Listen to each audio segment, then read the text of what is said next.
Good evening friends. Sorry आज late भी हो गया और कल मैंने कोई वीडियो पोस्ट भी नहीं किया था। लेकिन एक्चुअली कल किसी वजह से मैं किसी और चीज़ में बिज़ी था और ऑफिस से भी वापस आने में काफ़ी टाइम लग गया था। सो हम कंटिन्यू करेंगे। हम यूनिट एंड डायमेंशंस पढ़ रहे थे। एसआई प्रीफिक्सेस एंड वो सब हम लोगों ने पढ़ लिया था। अब मैंने बोला था कि अब हम आगे स्केलर्स एंड वेक्टर्स और फिर सिग्निफिकेंट फिगर्स पढ़ेंगे। तो आज शुरू करते हैं हम लोग स्केलर्स एंड वेक्टर्स से। ये डुअल स्क्रीन है तो सामने आपको मेरा बोर्ड दिख रहा होगा। सो अब देखने की बात यह है कि स्केलर्स और वेक्टर्स क्या है। थोड़ा बहुत आप लोग जानते होंगे पहले से ही कि फिज़िकल क्वांटिटीज़ को दो टाइप में डिवाइड किया गया है। ठीक है, स्केलर्स एंड वेक्टर्स। ये क्या है? तो चलिए पहले स्केलर क्वांटिटीज़ से हम स्टार्ट करते हैं। स्केलर क्वांटिटीज़ वो क्वांटिटीज़ हैं जिसे सिर्फ मैग्नीट्यूड की रिक्वायरमेंट होती है। फॉर सपोज़ जैसे मास जो है, इसे डायरेक्शन की ज़रूरत नहीं है, सिर्फ और सिर्फ इसका एक वैल्यू होता है, एक न्यूमेरिकल वैल्यू असाइन किया गया है इसे। फॉर सपोज़ 5 kg या 3 kg या 2.5 kg हो या आउंस हो या फिर जैसा भी हो, अकॉर्डिंगली यूनिट्स कुछ भी हो सकते हैं बट यूनिट के साथ ऑब्वियसली। और ये अलजेब्रा के ordinary rules of of addition and subtraction and ये सब चीज़ ये फॉलो करते हैं। ठीक है, जिसे हम कहते हैं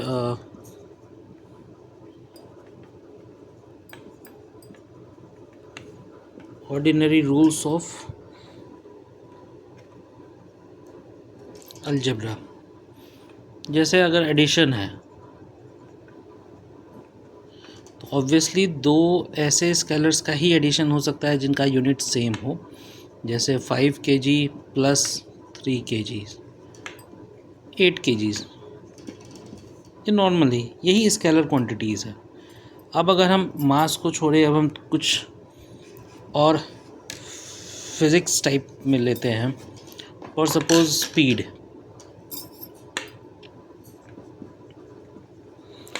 सो स्पीड, अगर इसका किसी पार्टिकल का स्पीड अगर हम माने 5 metre per second, speed is what? Speed is distance upon time. So speed अगर 5 मीटर पर सेकेंड है, इसका मतलब है कि ये it is travelling 5 metres in 1 second. तो ये भी एक स्केलर क्वांटिटी है क्योंकि इसमें इसका डायरेक्शन का कोई भी इम्पोर्टेंस नहीं है। Speed does not indicate any direction given to it. ठीक है, अब लेकिन ये स्केलर्स का ही था। स्केलर्स का इससे ज़्यादा जानने की ज़रूरत नहीं है क्योंकि इतना सारा आप लोग पहले से भी पढ़ते आ रहे हैं। पास लाने पे मेरा फेस बहुत ज़्यादा ऑलरेडी बड़ा है, वो और भी बड़ा दिखता है। अब आते हैं वेक्टर्स पे, जो कि सबसे इम्पॉर्टेंट है। Vector quantities. Scalar plus direction is equal to vector. तो ये बहुत सिंपल और ये मेरा बनाया हुआ है। ऑब्वियसली आपको किसी भी बुक में नहीं दिखेगा। ये सिंपल फार्मूला है, फार्मूला नहीं है, मतलब समझने के लिए एक्चुअली। सो हमने स्पीड की बात की थी। ठीक, अगर स्पीड में डायरेक्शन जोड़ दिया जाए तो ये बनता है वेक्टर यानी वेलोसिटी। अब क्या है भाई वेलोसिटी? अगर किसी पर्टिकुलर डायरेक्शन में एक ऑब्जेक्ट चल रहा है, स्टार्टिंग पॉइंट O है, it is moving at a speed of 5 metre per second ठीक है, इस डायरेक्शन में हम ये मान लेते हैं 5 metre per second. This indicates velocity because ये जो एरो है ये आपको डायरेक्शन इंडिकेट कर रहा है। अब तो भाई ऐसे ऐसे कौन से ऑब्जेक्ट्स सॉरी फिज़िकल क्वांटिटीज़ हैं जो कि आपको वेक्टर क्वांटिटीज़ के अंतर्गत आता है, या फिर मतलब वो वेक्टर क्वांटिटीज़ कहलाते हैं। तो जैसे फिज़िक्स में एक्सेलरेशन भी है,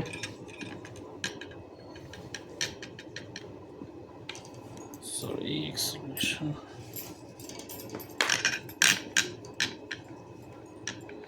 acceleration, force, linear momentum,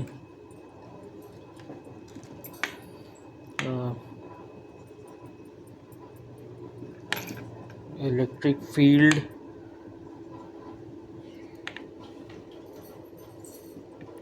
magnetic field, ये सब, ठीक है। ये सब का सब जो है ये दीज आर ऑल वेक्टर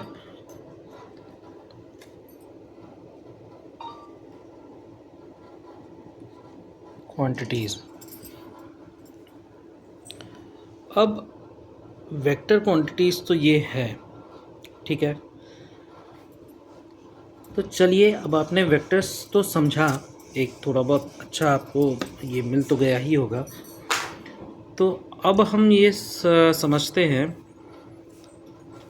कि अब आप हमें बताइए कि वेक्टर्स तो है जिनके पास एक अपना मैग्नीट्यूड है,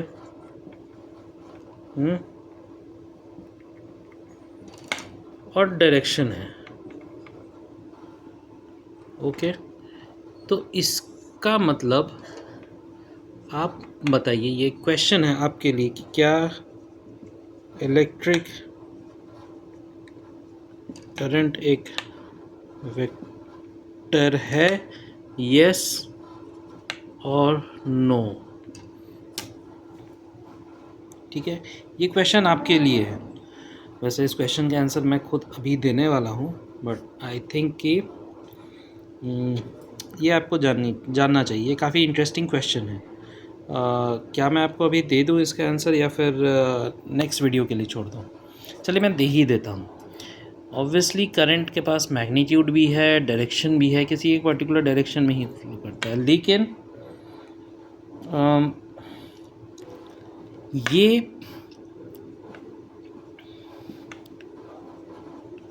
triangle rule of addition follow नहीं करता। It does not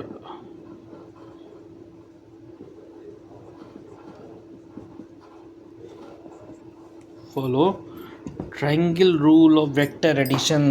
that's why ये जो है वेक्टर क्वांटिटी नहीं कहलाता ये। अब आप पूछेंगे कि भाई ट्रायंगल रूल ऑफ एडिशन क्या है, वेक्टर एडिशन क्या है ये? So friends, actually scalars of vectors quantity का इंट्रोडक्शन मैं आपको अभी इसीलिए दे रहा हूँ क्योंकि आगे जब हम चैप्टर्स शुरू करेंगे, जो कि मेरे ख्याल से और कुछ क्लासेस लगेंगे, आई डोंट नो, पर शायद 2-3 क्लास तो और लगेंगी, क्योंकि अभी हम वेक्टर्स पढ़ रहे हैं। वेक्टर्स का एडिशन, वेक्टर अभी ट्रायंगल रूल ऑफ एडिशन पढ़ना है। वेक्टर्स का रिजोल्यूशन भी अभी मैं बताने वाला हूँ, जो कि रिजोल्यूशन बहुत इम्पोर्टेंट है। और उसके बाद फिर वेक्टर्स के ही कुछ और प्रॉपर्टीज़ हम जानेंगे।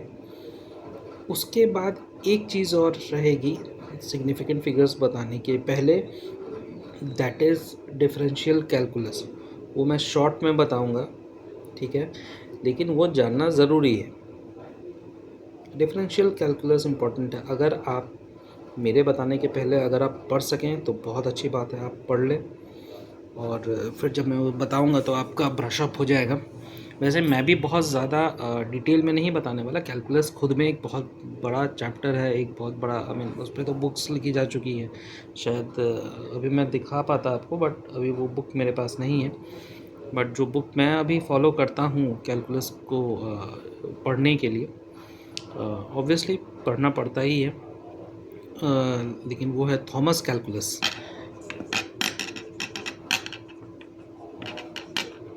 Thomas calculus. सो ये अच्छी बुक है, काफ़ी अच्छी बुक है, हम इसे रेफ़र कर सकते हैं।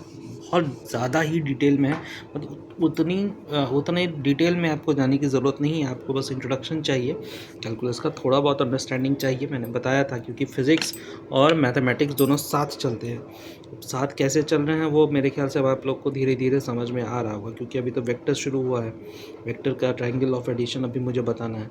सो चलिए अब हम वेक्टर्स के ट्रायंगल लॉ ऑफ एडिशन में आते हैं। So triangle law of addition ये कहता है वेक्टर का, for suppose there is a particle it starts at A and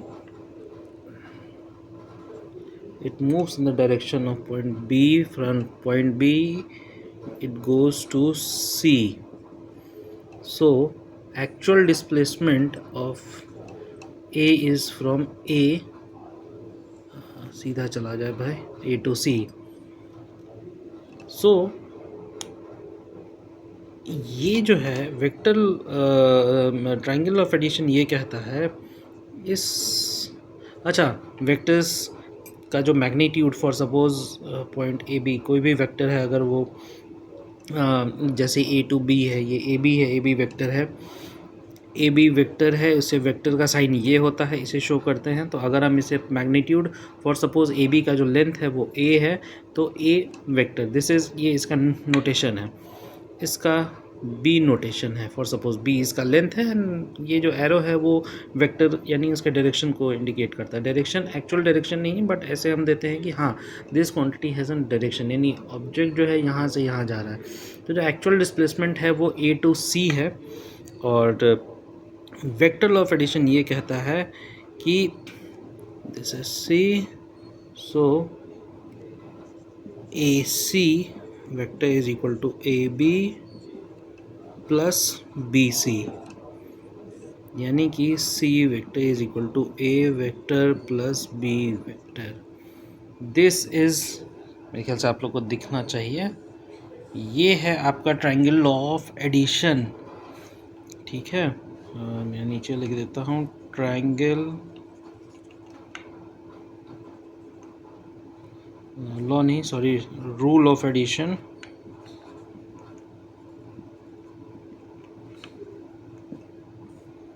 और जो भी वेक्टर, जो भी क्वांटिटीज़ इस ट्रायंगल लॉ ऑफ एडिशन को फॉलो करती है वही क्वांटिटीज़ वेक्टर्स कहलाती है। ये इम्पॉर्टेंट है, अदरवाइज़ इसीलिए इलेक्ट्रिक करंट जो है वो वेक्टर रूल ऑफ एडिशन को फॉलो नहीं करती, इसीलिए वो वेक्टर क्वांटिटी नहीं है। Electric current is not a vector quantity. ठीक है, ये बात को हमेशा याद रखना है। अब मैं कुछ आपको जो रूल्स हैं लॉ ऑफ एडिशन के, वो मैं एक दो चीज़ आपको, बहुत माइनर से चीज़ें हैं, मेरे ख्याल से आपको याद भी होगी। स्केलर एंड वेक्टर्स क्वांटिटी शायद हमें 11th या 12th में हमने पढ़ा था। सो अब अगर हम आते हैं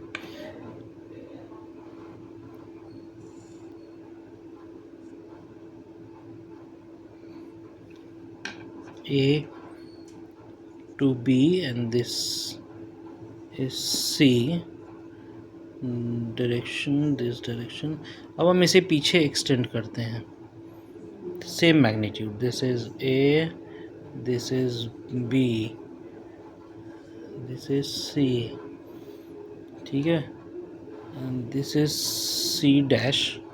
दिस, ये दोनों का मैग्नीट्यूड सेम रहेगा, तो दिस इज, बट इसे हम कहेंगे minus B।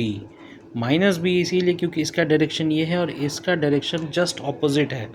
This is negative vector, ये एक नेगेटिव वेक्टर है। वेक्टर्स के बहुत सारे टाइप होते हैं, नेगेटिव होता है, ग्लाइडिंग, ज़ीरो, यूनिट वेक्टर, बहुत अलग अलग टाइप के वेक्टर्स होते हैं। So this is a negative vector. तो अब अगर हम ए टू सी डैश का अगर हम निकालते हैं तो as per the vector rule of addition this is A vector plus minus B vector, so this is equals to A minus B vector.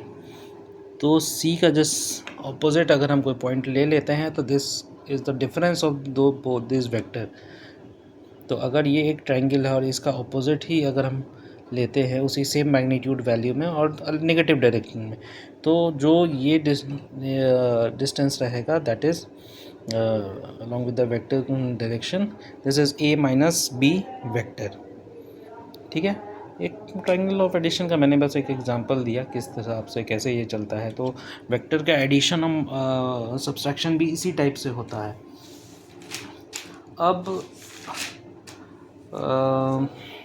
थोड़ा सा कॉन्सेप्ट अभी जो अब मैं लूँगा वो ट्रिग्नोमेट्री का भी रहने वाला है, लेकिन ट्रिग्नोमेट्री अभी मैं आपको डिटेल में बताने नहीं वाला, मैं उसे छोड़ दे रहा हूँ क्योंकि मुझे मेरे ख्याल से आपको sine, cos, tan, cosec, sec and cot ये आपको याद ही होंगे।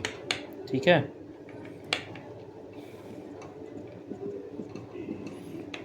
tan is equal to sin upon cos, cosec is 1 upon sin, sec is equal to 1 upon cos, is equal to 1 upon tan।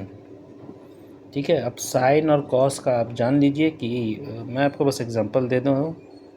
एक एक्यूट एंगल ट्रायंगल है, this is 90 degree, for this is A B सी।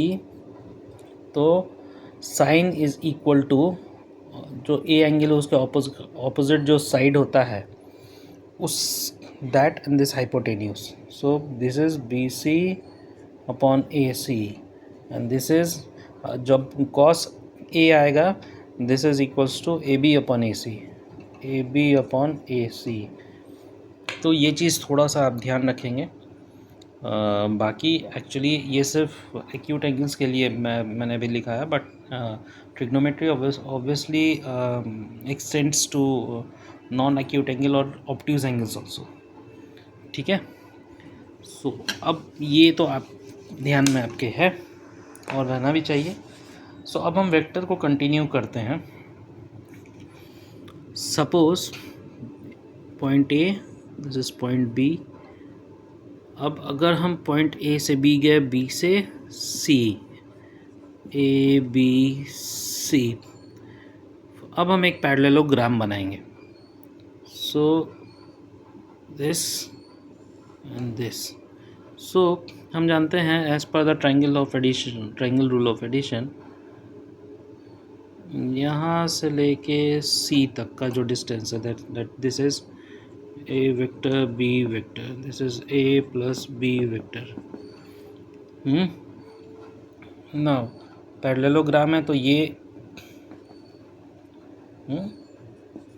होगा, ये और ये side बराबर होने वाला है। सो हम ये कह सकते हैं कि A C vector is equal to A B vector plus A D vector. ये अनदर फॉर्म है।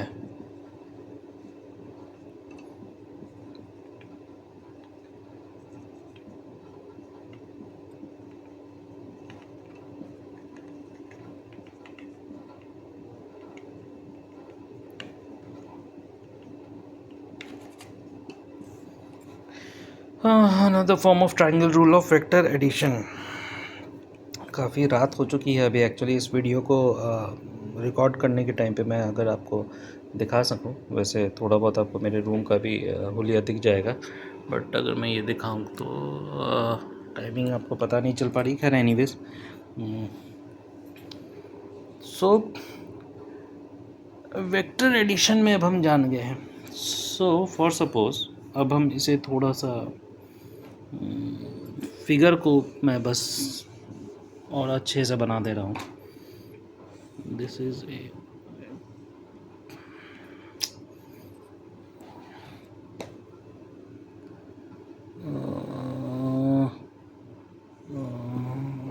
से A B C D, this is the diagonal. अब हम यहाँ से एक परपेंडिकुलर खींच देते हैं, ठीक है, D sorry E, this is theta, okay, this angle is theta, this is also theta, and this is alpha. So यहाँ से हम कह सकते हैं इस ट्रायंगल से, from triangle B E C cos theta is equal to B E upon B C, therefore B E is equal to B C cos theta. और यही जो स्टेटमेंट है B E is equal to B C cos theta, this is actually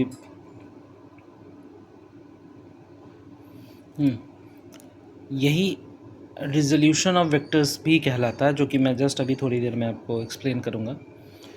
so वो कहने का अर्थ ये था। अब मैं थोड़ा सा आपको एक्सप्रेशन क्रिएट कर रहा हूँ, बना रहा हूँ आपको वेक्टर्स लॉ ऑफ एडिशन से। सो हम ये कह सकते हैं, this is A D square ना, मैं अभी एक्चुअली इसे प्रैक्टिस ही कर रहा था, यस। सो मेरे ख्याल से यहाँ कर देने में समझदारी है। A C square is equal to A B square. अब इस ट्रायंगल को लेते हैं एक्चुअली, ये और ये, this right angle triangle with angle alpha, A B plus B E का whole square plus this C E square, yes, C E square. A B is A, this is b, this is b cos theta, okay, and ce, right, d ce। चलो अब हम निकालते हैं। A B is equal to A, okay, A square plus B E is B cos theta, B square cos square theta plus 2ab cos theta. Now this is CE plus CE, CE CE CE CE is हम जानते हैं CE जैसा आपने पढ़ा है, this is B sin theta, okay, so this is B sin theta, so plus C हो गया आपको B square sine square theta, so A square plus B square common bracket में आ गया, cos square theta plus sine square theta plus 2ab cos theta is equal to A square plus B square sine square theta plus sine square theta 1 होता है, cos square theta plus sine square theta is equals to 1 and plus 2ab cos theta, okay, so AC, this is square root, so it goes under root of a square plus b square plus 2ab cos theta, so this is the value of this diagonal. So actually ये इतना explain करने का और value proof करने का, ये बनाने की क्या ज़रूरत थी? एक्चुअली जब हम ट्रायंगल रूल ऑफ ये पढ़ते हैं वेक्टर एडिशन, तो हमें जानना पड़ता है। सिंपली एक ट्रायंगल बता देना कि this goes from A to B and B to C और उसका जो वैल्यू है वेक्टर लॉ ऑफ एडिशन के अकॉर्डिंग ये है। बट हमें अभी थोड़ा सा कॉम्प्लेक्स भी एक बार का जान लेना चाहिए ताकि हम इसे कैलकुलेट करना निकालना जान सके। And it goes along with the trigonometry identities, sorry trigonometric ratios, identities नहीं, आइडेंटिटीज़ तो ये है। This is called cos square theta plus sine square theta is equals to 1, ये एक ट्रिग्नोमेट्रिक आइडेंटिटी है। और साइन थीटा कॉस थीटा ये एक रेशियो है। तो रेशियो के थ्रू हम इसका वैल्यू कैसे निकालते हैं और उसका क्या हो सकता है ये बताना ज़रूरी था, क्योंकि आगे ये आपको यूज़ आने वाला है। और ये यूज़ आपको जैसे अभी सबसे बड़ा यूज़ आने वाला है ये आपको रिजोल्यूशन ऑफ वेक्टर्स में, ठीक है। मल्टीप्लिकेशन ऑफ वेक्टर्स आप जानना चाहे तो जान सकते हैं। ए वेक्टर है, ठीक है, इसी किसी कांस्टेंट के साथ मल्टीप्लाई किया जाता है। B vectors is equals to K times ए।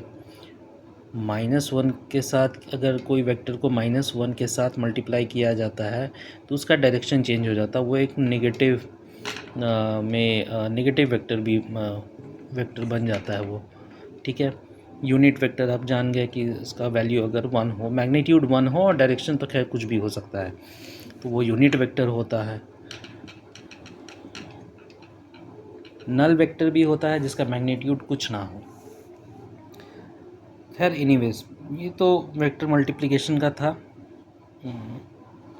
तो ए वेक्टर है, अगर यूनिट वेक्टर के साथ मैं बता दूं, एक यूनिट वेक्टर है आपको यू वेक्टर, ठीक है, और तो that is a unit vector.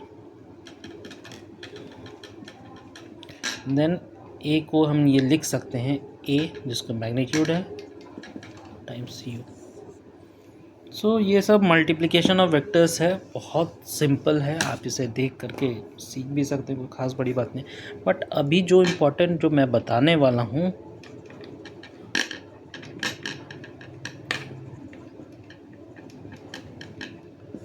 Resolution of vector, आप सपोज़ कीजिए कि ये इम्पोर्टेंट है, इसे थोड़ा सा ध्यान से,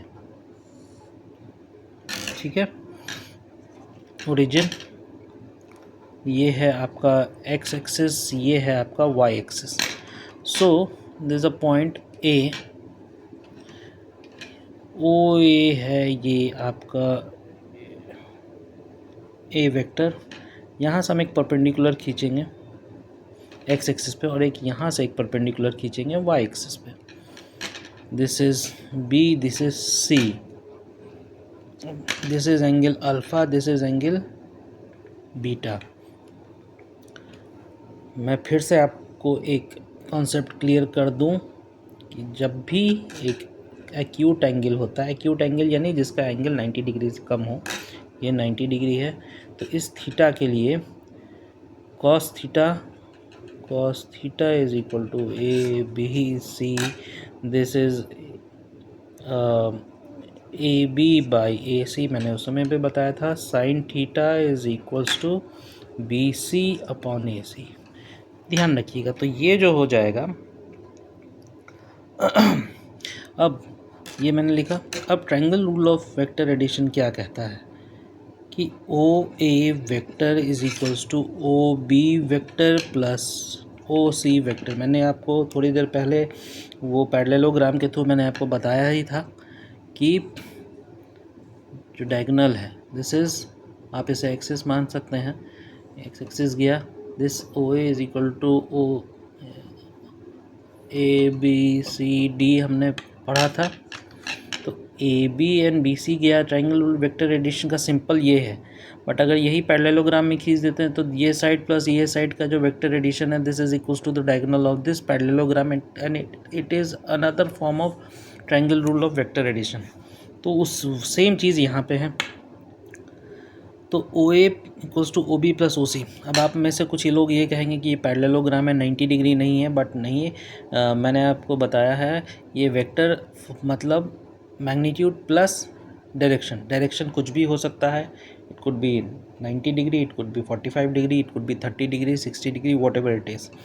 सो ओ ए ओ बी, अब हम इसे ओ बी हम कह सकते हैं, कहाँ गया ओ बी, ये O B is equals to,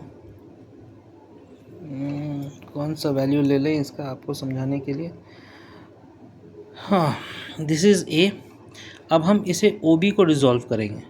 this is resolution of vectors. तो ओ बी रिजॉल्व होके आएगा आपको ए कॉस थीटा। अब क्योंकि सॉरी कॉस थीटा नहीं, थीटा सॉरी ए कॉस अल्फ़ा। अब क्योंकि ए कॉस अल्फ़ा तो ये इसका वैल्यू है ओ बी का मैग्नीट्यूड, लेकिन अब इसको वेक्टर में कन्वर्ट करने के लिए हम एक यूनिट वेक्टर सपोज आई है उससे मल्टीप्लाई करेंगे। बहुत जगह इसे आई ऐसे भी लिखते हैं। So A cos alpha I plus this is A, ये भी कॉस ही रहना है, मतलब कॉस बीटा जे, ठीक है। आई एक यूनिट वेक्टर है, एक्स एक्सिस के लिए, जे यूनिट वेक्टर है वाई एक्सिस के लिए, और हम अगर 3 डायमेंशनल लेते हैं तो एक प्लेन नहीं है वो एक सॉलिड है, तो के हो गया आपको जेड एक्सिस के लिए। सो ओ इज ए वेक्टर, ठीक है। This is the resolution. अगर यही चीज़ अगर हम 3 डायमेंशन में बढ़ा दें यानी थर्ड एक्सिस में ले लें तो ए अगर सॉलिड में है तो ए कॉस अल्फ़ा, और उसमें एंगल अगर हम ले लेंगे प्लस ए कॉस बीटा जे प्लस ए कॉस गामा ले लेंगे, एंगल जो बना रहेगा वो जो एक मान लीजिए क्योंकि ये तो एक प्लेन में है, 2 डायमेंशनल प्लेन में है, लेकिन फॉर सपोज एक एक्सिस बन जाता है और ये प्लेन में पॉइंट ए आपको एक प्लेन में ना हो, ये ऊपर एक पॉइंट पे हो जो कि तीनों एक्सिस के लिए करता है, तो वो थर्ड एक्सिस यानी एक जेड एक्सिस से फॉर सपोज गामा एंगल बनाता है, तो वो ए कॉस गामा, एंड उसे हम दे देंगे आई जे के वेक्टर। तो this is the resolution of vectors. आप इसे देख लें एक बार अच्छे से। अब रिजोल्यूशन ऑफ वेक्टर्स का यूज़ कहाँ, ये रिजोल्यूशन ऑफ वेक्टर्स का यूज़ बहुत आने वाला है फोर्स में, फोर्स के कंपोनेंट्स में, आगे हम बहुत देखेंगे इसे हर चीज़ में। फोर्स के कंपोनेंट्स को तोड़ने में बहुत ज़्यादा यूज़ आता है। तो बेसिकली क्या है ना कि ये है, तो अगर हम इस पर 90 डिग्री यहाँ से खींचते हैं, so this is called is O A B. So O B is projection of O A, ठीक है। अब ओ बी को हम एंगल मान लीजिए थीटा है, दिस इज़ ए वेक्टर, तो this is A cos theta. ये ए कॉस थीटा हमें जैसे हम आगे यूज़ करेंगे, बहुत आप भी पढ़िएगा, फोर्स को ब्रेक करने में, फोर्स के कंपोनेंट्स को निकालने में बहुत यूज़ आता है। आप इसे देखेंगे, आप उसे समझेंगे, तब आपको समझ में आएगा कि रिजोल्यूशन ऑफ वेक्टर्स बहुत ज़रूरी है, और यहाँ रिजोल्यूशन मतलब फोर्स को तोड़ने में, कंपोनेंट्स निकालने में बहुत इस्तेमाल होता है। सो आज के लिए इतना ही। मेरे ख्याल से आज मैंने ठीक ठाक पढ़ाया इन द सेंस ही ज़्यादा टॉपिक मैंने कवर नहीं किया, क्योंकि पहले 2-3 क्लासेस में मैं देख रहा था, पहले क्लास का तो नहीं बोलूँगा बट सेकेंड और थर्ड में मैंने बहुत ज़्यादा टॉपिक्स कवर किया था। टाइम भी लगा था मुझे, बट मैंने सोचा कि बहुत ज़्यादा टॉपिक कवर करने से बेटर है थोड़े से टॉपिक्स को कम कवर करूं और टाइम ज़्यादा दूं। तो आज मैंने बहुत ज़्यादा नहीं बताया। स्केलर्स तो आप जानते ही थे, तो छोटा सा इंट्रोडक्शन था। वेक्टर्स बताया, वेक्टर्स के बारे में बताया क्या होता है, फिजिकल क्वांटिटीज़ में कौन कौन से वेक्टर्स हैं। ये बात याद रखिएगा, इलेक्ट्रिक करंट वेक्टर क्वांटिटी नहीं है, क्योंकि वो vector rule of triangle addition नहीं फॉलो करता। और कैसे कैसे ट्रायंगल ऑफ एडिशन यूज़ होता है, कैसे रिजोल्यूशन ऑफ वेक्टर्स हमने पढ़ा आज। इतनी चीज़ों को आप याद रखिए तो आगे पढ़ने में और मज़ा आएगा। थोड़ा सा वेक्टर्स मेरे ख्याल से बताना और है, और उसके बाद कैलकुलस बताना होगा, तो शायद मैं एक दिन का गैप लूँ, क्योंकि एक मुझे भी टॉपिक प्रिपेयर करना पड़ता है ताकि मैं ठीक से आपको बता सकूँ। पढ़ने पढ़ाने के लिए तो बहुत कुछ है, बट एक शॉर्ट इंट्रोडक्शन ही दूंगा मैं, कैलकुलस का ज़्यादा डीप नहीं जाने वाला। एटलीस्ट उतना ही दूंगा जितना आपको काम आने वाला है, जितना हमें आइडियाज़ एक्सचेंज करने में ज़रूरत लगेगी। आइडियाज़ एक्सचेंज करने वाली बात मैं अभी तक नहीं भूला हूँ। सो मिलते हैं अगली क्लास में। होपफुली वो शायद कल हो जाए। मैं कोशिश करूँगा कि मैं कल ही अपलोड करूँ, बट अगर कल नहीं हो पाता है तो परसों तो डेफिनेटली मैं करूँगा, क्योंकि मुझे टॉपिक्स को प्रिपेयर करने में भी टाइम लगता है। प्लस इसके अलावा ऑफ़िस का भी काम है, प्लस ऑफ़िस के अलावा मुझे कुछ अदर सर्टिफिकेशन कोर्स भी करने पड़ते हैं, जो मैं अभी कर रहा हूँ, एक्चुअली पढ़ाई कर रहा हूँ उनके लिए भी। सो थोड़ा टाइम ये हो जाता है, प्लस फैमिली को भी टाइम देना पड़ता है। सो चलिए, गुड नाइट। काफ़ी लेट हो गया, आप लोग भी रेस्ट कीजिए और कल मिलते हैं हम लोग आराम से। Okay, bye.